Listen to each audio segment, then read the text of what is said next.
Hello, everyone. And I'm here again. I love the way I'm switching from screens to screen. And yeah. So today, for this session, we're having someone that is dear to our heart. Everyone here in Africa Communicate, I believe, 100%, and to a lot of people in the African games industry, because we'll be speaking with someone that has really helped us grow. Um, Way back like 6 years ago was 6, 7 years ago was the first time I met Johana, and she's really helped define what the industry is today in many ways, in terms of impact, in terms of networking people together. It has really been something interesting. It has been wonderful knowing her, and she has been helpful. And yeah, I'll call Joanna to the stage. Yep. Yep. Yes. Hello, can you hear me? Fine. Can you hear me? Yes, I can hear you. Good. Super. Thank you Yeah. very much. Thank you for Okay. the invitation. Okay. So let me share my screen. Yes. So bear with me, guys. Okay. Yeah. So just beneath there's a share icon. You'll Yeah, see like yeah. Just click I've on that. seen, yeah, I've seen that.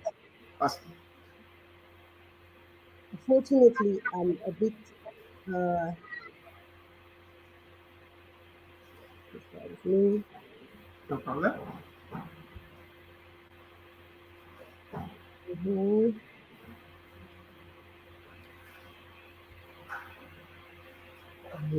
Where is it?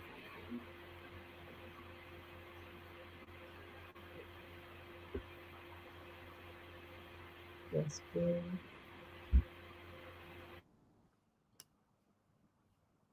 Ah, I know that what I can do. Present. Yeah. Can you So see? not yet. I think it will pop up soon. All right. Uh, mhm. Okay. So you just click on share and share screen, and that will come Yeah, up. yeah. It's just I need to because I'm on a I'm on one computer. I don't have Okay. two computers. That's why it's a little bit complicated for me today. But Yeah. No there we problem. right. We are in the gaming industry, and we will be able to do something. Uh, Great. Can you see my screen now? Yes, I can. We can. Thank Okay. So I'll you be in the very, backstage. I'll leave the floor to you. thank you, thank you very much, Oscar. So hello everybody. I'm here, Johana RIQUIER, from Gamerging Consulting. Um, One thing's 177.5 billion US dollar is actually the revenue that the global games mark industry generated in 2020 as per Newzoo. So today I'd like to first introduce myself. So for the people that don't know me, I'm Johana RIQUIER. I've got over 20 years of experience in business development, over 7 years in the gaming industry. I'm a business strategist. I am currently in Abu Dhabi and I will be next month in South Africa. So I tend to call myself an emerging market specialist. I also advocate quite a lot through my whole life about diversity. Um, and so I've won awards for that. I'm a speaker, I'm a powerlifter, and I do a lot of things. I'm a mom, etc. So a lot of questions, oftentimes being a woman, being a Black woman in the gaming industry, when I say to people, oh, I'm in the game industries, I said, oh, do you play games? What is your game? What is the next games that you have? And actually, oftentimes, I have those questions when I take part in panels. And I'm always like, um, yeah, I don't actually play games. Do I have a console?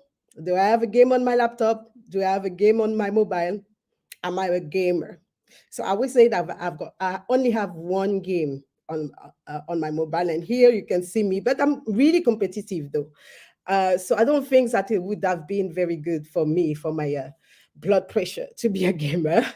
But anyway, why am I in the game industry? And how someone uh, who is actually not a gamer in the gaming industry. So the answer is simple. The game and gaming is not a hobby anymore. Gaming is not a hobby.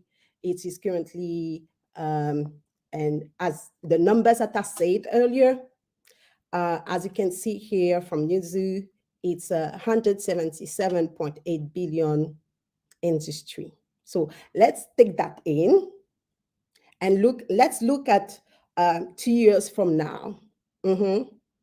Over 204.6 billion US dollar. So I know that we are on Africa Comicade. I know that everybody is working from passion. And the best things to do is to work from passions that's going to actually give you marketable skills, and that will allow you to live, and to live comfortably. Yeah. So it is why I'm here, because it is an industry that generates large revenue, and it is an industry which is now leveraged to foster economic development. Yeah. And this is why I'm here to talk to you about gaming as a tool for economic development. So we first of all, we're going to look at how gaming is now used for microeconomy. And so from a microeconomy standpoint, gamers can gain revenue. Here you can see here, um, by playing, by, thanks to esport. We know about the esport industry, how it got, and it is actually the most revenue generating in the whole global game industry. It is the ones that branch that generate a little more revenue here. And now, thanks to gamers, there is a full ecosystem around them. So there is esport event organizers, there is agency, media, sponsors, um, you name it. The esport is something, and is an industry that really attract uh, all industry investors, etc. So companies as well use gaming in the sense of gamification. So companies use gaming to interact with their users, to interact with their customers, or to interact to do B2B as well, and to uh, allow digital transformation. Mhm. And we can call this gamification. Game-based learning. Game-based learning is how gaming is used for learning new skills, and he has been seen that um, game-based learning is now more important, and more for the cognitive, and really important for the cognitive development of children. So, and it gives ownership of learning to the students. He inspires them to switch. He inspires them to um, get very to not look at failure as failure, but really teach them resilience, um, and really foster social and emotional learning, which is important actually. Yeah, so today we can look at the gaming as being that economical development tool, to the point of, when we look at macroeconomy, now governments are using, because there are several actors in the macroeconomic that benefits from gaming. Uh, that's why now governments and states are using and leveraging the game industry. So they use the game industry as a soft power tool. What is a soft power tool? The soft power tool is a trending power that involves shaping the preferences of others through appeal and attraction. And I'm going to give you an example. So, for example, South Korea is now known for its K-pop, is now known for its e-sport industry. If you were at the Friday e-sport and where I took part of a panel, you know why I would actually talk about South Korea today, and more recently about this whole movie industry, uh, and that I don't know I did not watch it, but there is this soap. It's not a soap. It's like the whole series. There is a weird sound about it. I don't remember the name. Anyway, it's coming from South Korea. Germany today in Europe is considered as the economic center for sport in Europe. And France is actually trying to compete by creating the first innovative global platform dedicated to sport. So, as a whisperer, as I like to call myself, so I help strategize the game positioning and use it as a tool to generate more revenue based on um, the person that really require my uh, services. So if you want to get in touch with me, my email is hello@gamerging.com. Thank you very much.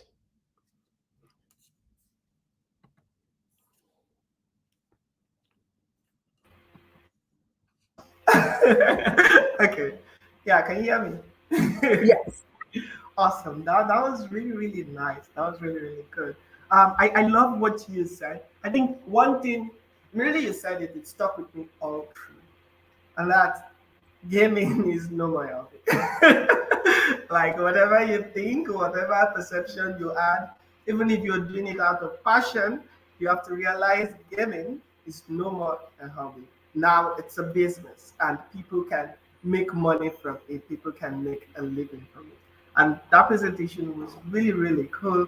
We're really excited, and yeah, I think we're also going to share your the email you just made mention of right now, how they can contact you. We're going to distribute it to everyone. Sure. Yeah. And yeah, so if you have questions, I can see some people are watching live, dropping comments. But if you have questions, please drop them so that we can ask them to Jojo and she can respond to them right away. But yeah, before you go there, I have some questions of my own. Um, Yeah. the African games industry is a very interesting I don't know, it's a very interesting space. So, Hmm. in respect to business, Hmm. sustainability, that's making money. It's difficult. It's very, very difficult. So, and there are lots of challenges the studios and indie developers face, from lack of resources to skill sets to many things. So, what would you want? Because we see you progressing and you've progressed very well in the industry. You've really connected lots of people. What would you want African game developers to change? Like what is that thing they're doing that they should stop doing?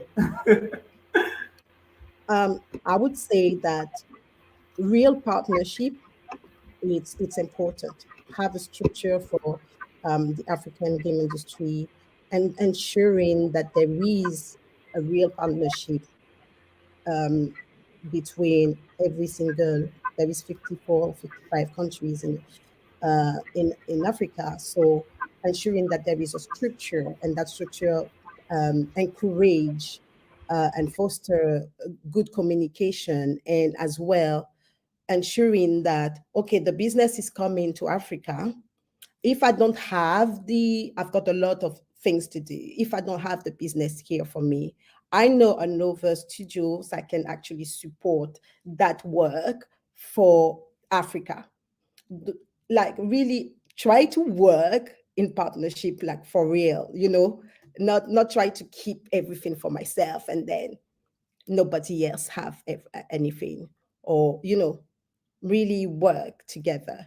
I think partnership is one of the things as well, one of the tools um, that I champion as well for diversity and inclusion between the international game industry and the African game industry and the Middle Eastern game industry, understanding that co-development is something that's going to be able to grow and leverage the growth and the economic growth of the gaming industry as a whole. I don't know, last week, yes, I had a call, a panel on diversity in the opportunity of diversity in the gaming industry, and in the research that I've done, I've seen that there was 61% of the game development that was in the survey, 61% in the survey of IGDA, in a 2019 IGDA survey, that was saying that game content needed to be diverse. However, in terms of Black professional in the gaming industry, there were only 2%. In terms of LGBTQI, there were only 3%. So how can we actually bridge, like fill that gap? And so it's all good to talk about it, but it's better to actually do something about it. Yeah, I think you've heard that from Johana. Real partnerships. I think there's so much behind that because it's not just partnership, but the use of the word real. There's so much behind that. Saying okay, there's so much. I just saw a question. That's why. There's so much I've seen behind. the question. No, I There's so don't. there's so much behind that, saying real partnership. So it's not just about saying we're partners, but actually doing something together.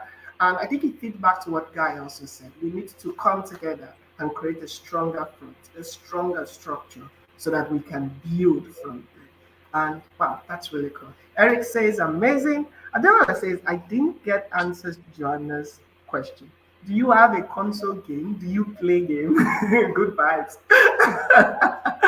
Yeah, yeah, yeah. There was the response. There was like no. There was the hand with I no.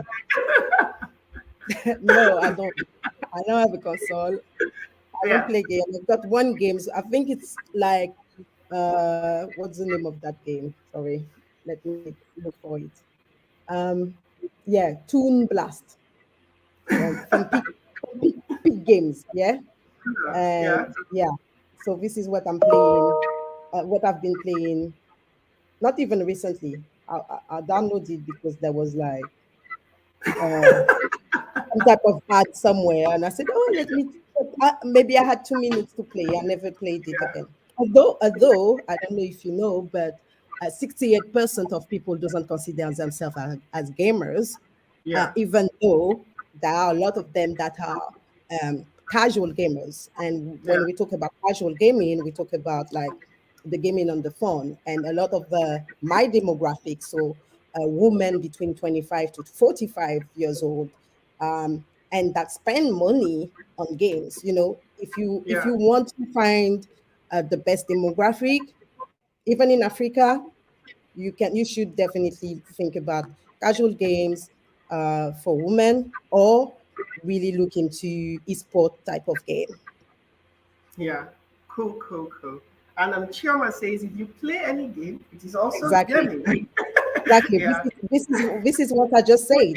That is yeah, 68% of people doesn't consider themselves, although they are considered as casual gaming, because they play games on their phone. Mm, yeah.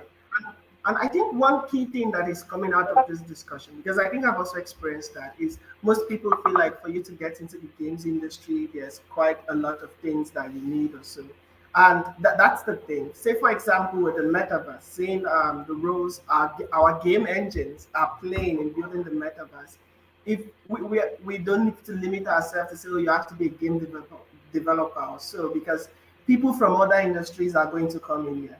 And the game industry is not just about the developers or the gamers. There are people that do business, there's people that do communication. And so that's really marketing. something we should, yeah, marketing. And that's really something we need to look at, to open our minds to see that this is a big industry. This is not just for game developers and gamers. Eric has asked something here. Also, should we mark Africa off as target audience when producing these games? If making money with your game is the goal, what should we do in African space? I think he's putting you on the Uh, spot. Yeah, yeah. It's a question that it is recurring for the last 2 years, isn't it? And we know that there are some infrastructures that needs to be done. We know that payment method needs to be acquired. We need to know about awareness for the mass population, how to gain money. Maybe NFT or cryptocurrency will actually solve that problem. It's something that is still in the work. Um, and you said, what should we do in African space? Yeah, I had a discussion with someone in the esports space that actually told me that esport can be a very good economical model for African game developer because it's a recurring revenue. So understanding how to create games, it's an example, yeah. Understanding how to create games that's going to be played in arena and that going to be played in esport, as opposed though to narrative games that we all see. And I understand why people want to actually create more narrative games in Africa, because we need, as African, as Caribbeans, to tell our stories. We have these needs and we have. However, I think that there should be a balance. yeah, If we want to tell a story, that's good. But if we need to eat as well, so yeah. yeah. Cool, cool, cool. And Eric says, Chioma says, great idea, Joanna, with the crypto. Kunta Content says, happy birthday, Joanna. Eric says, yeah, I pay money in some games and they're very few like me. So, yeah, hopefully the future is becoming interesting. I normally say with the Gen Z generation, these guys are really helping us. They pay for stuff. My generation was all about, can you find it somewhere cheaper online? But these guys actually pay for services. They subscribe to stuff, and now with technologies like NFTs coming out, there are Mm, better ways and easier ways to monetize. And with much more access to wider technology platforms, payment is becoming much more fluid. You can send mm, money across this mobile money in Africa. You can use card payments. So yeah, I think interesting times really are ahead of us. So definitely interesting. yeah. So I'm not going to take much of George's time. And what I would just say is thanks so much for taking our time on your birthday to speak with us. Really, this much to us. Thank you so I much. believe in energy. I believe energy flowing. If I work, if I give for my birthday, it will come back one Cool. one way or another. And it's late here as well. So thank you very much, guys. Thank you, Oscar. Thank you, everyone, for Yeah. the really lovely message. And yes, send me an email if you need any information. I'm here for you. Thank you. Thank you so much. Thank you. Thank you. So, guys, yeah, that's it for the session with Joanna. As you know, she now runs Gamerging Consulting, and Joanna has been in the games industry in Africa for many years. She's been working, she's worked with Unity, she has traveled the continent, she has connected people, she has built bridges. Where the Africa Communicate can say, yes, Joanna has backed us for so many years. From when I wrote my first Unity exam, yes, Ghana has been there building bridges with game developers, with investors across the continent, across the globe. And if you need any of the services, you can reach out to her. She's going to get you set. Now we're going to the next session. You know how we jump. Yeah, I think we're about 3 minutes late. Those guys are going to kill us. But yeah, we're going to discuss about the state of the industry with three amazing veterans in the African games industry. See you there. Or there. Yeah. Bye.